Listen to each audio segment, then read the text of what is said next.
Hi and welcome back to my YouTube channel.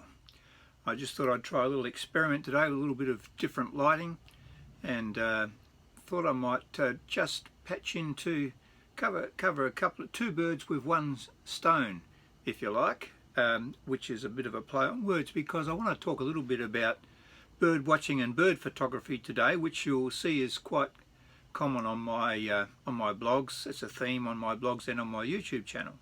So first of all, I'd like to talk about some good bird books. When you do bird watching, and particularly if you're in Australia or if you're visiting Australia, you can get good apps, bird watching apps to put on your phone, which are fantastic when you're out in the field. But if you want to really sort of study up and get to know your birds, you can do this in any country. I believe there are good bird books in all countries. You need to build up a collection, in my opinion anyway. That's my excuse. There are lots of good bird books around Australia. One of the most recent upgrades that's come out recently is this one here, Birds of Australia by Graham Pizzey and Frank Knight. This one, Graham Pizzey is now deceased. I think his daughter edited this and put this one together. And this is a fantastic bird book, and it has been for many years. It's been a go-to bird identification one. Got lots of interesting illustrations. They're not photographs, they're illustrations, but they're beautiful illustrations, and lots of good text on the side there to tell you what's in these books. This one here, I think I paid about $25 for that one.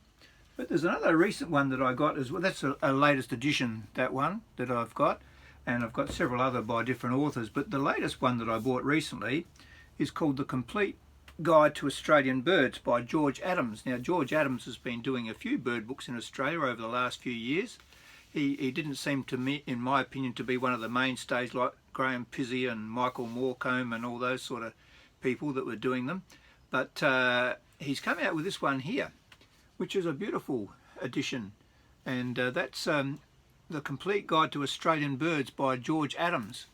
And the difference between this one, some of the others have photographs, a lot of them have illustrations like I just showed you, but this one here, he's collected photographers from all round Australia, and it's beautifully laid out and beautiful, nice big solid book, and beautiful illustrations and information on the side of it there, in the side there. This one cost me about $45. You can see some more of the same there. I think you can see that. Come back a little bit. It's a beautiful book. On the front there is this, I'm not sure, it's one of the chats, and that's on a Woleen station in Western Australia, which was a place where, before the virus came out this year and stopped everyone from going anywhere, we were thinking of going to Woleen station in the mid-north of Western Australia, which is a beautiful property. You can stay there, which caters for tourists, but there's a lot of birds there, and that little bird there was taken, that's on the cover there, was taken at Woleen Station, W-O-O-L-E-E-N, I think it is. Look it up and go and visit. But anyway, there's two really good bird books. And of course, don't forget the fact that you can get some really good bird apps on your phone. I've got one by Michael Morecombe and another chap who put it together, and that's really very good. So that's a way of introducing the fact that on my blog, I'm just going to get this up on the computer here, if I can find where I put it. On my blog I have an article about, if you want to go to my blog, it's jeffthompsonsblog.blogspot.com. It's Jeff, and it's Jeff with a G, Thompson with a P. I think it's, if you just type that in on your search engine, you'll come up with my blog that says jeffthompsonsblog.blogspot.com, I think it is. But anyway, I'm going to turn the camera around now in a minute. I'm going to read from this. This is my method of photographing birds, because I do a lot of bird photography as well and try and do some video. You'll see some of that sort of stuff on my encounters with Australian birds on this YouTube channel. But this is, I'm just reading straight from my blog, The Walk-Up Method of Bird Photography. You probably practiced this already yourself. And I'll just read this out to you, and then I'll show you some samples, hopefully. I don't know how they'll come out by looking on the screen. So, over the years, I've done lots of bird photography, never with real expensive cameras or real expensive lenses. I have also never sat in a bird hide all day to capture images, which is what some people do. I'd like to have the time to be able to do that. My approach has been mainly to shoot as opportunity arises. This means having a camera ready to shoot. I have adopted an approach as per the following points. Number one, spot your bird. You've got to keep your eyes open and ears, because you quite often hear them before you see them. Spot your bird. Look for cover to approach the bird from an unnoticed direction or angle, behind a tree or bush or something perhaps, because they'll spook fairly quickly if you're not careful. Preset your camera so you can react quickly. In other words, have your shutter speeds correct and to capture action, and ISO set to also cater with the lighting conditions perhaps. But preset your camera knowing what you're going to do, and also perhaps your autofocus if you're going to photograph birds in flight. I prefer the single autofocus method, but these modern cameras have multiple autofocus points on them, so you can capture birds in flight quite easily now. Walk slowly towards your subject, taking pictures from the furthest distance. This is if you're out in the open, and progressively as you get closer. So I keep taking photos as I get closer, because any photo is better than one that I haven't got, that's not taken. And then if you keep going closer slowly and take photos, eventually you'll get some really good ones. I think so anyway. So watch for changes in the direction of the bird's head and pleasing poses. So you're thinking about your composition as you're watching the bird too. Aim to try to fill the frame with the bird. If you sense the bird is about to take flight, get ready to capture a sequence of flight photographs. If your bird is fairly passive and quite tame, take time to quickly make any necessary camera adjustments. You could try using a tripod or a monopod, but this will be difficult if you're using this walk-up method. You quite often don't have time to do that. The time to take birds with a tripod is when you've got quite a long lens and you're quite a distance away, or you're in good cover.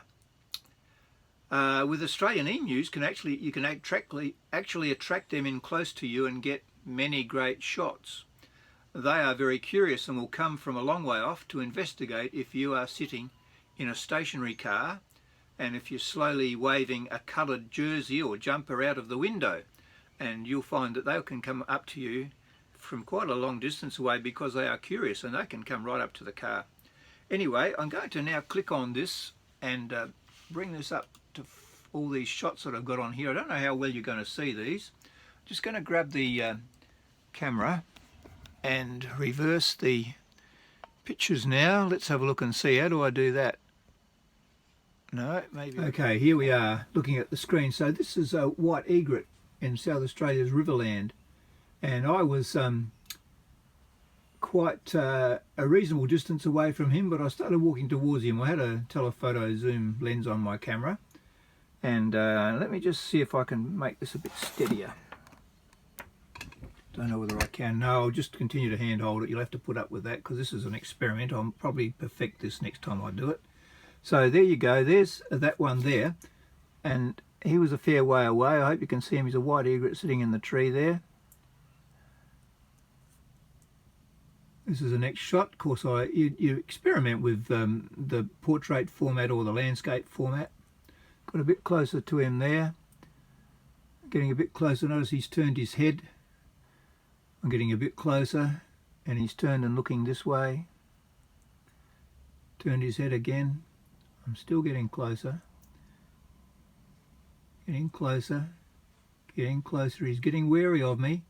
He knows I'm coming towards him. He's getting a bit more alert there, standing up a bit straighter. Still thinking about whether he's going to take off or not. And then he decides to go. Now, of course, I didn't capture him. He got a bit blurry, but there you go. Look, I nailed that shot beautifully. This was taken with a Nikon D60, I think it was. And beautiful shot. I love that shot. He took off. Now we come back to these emus I was talking about.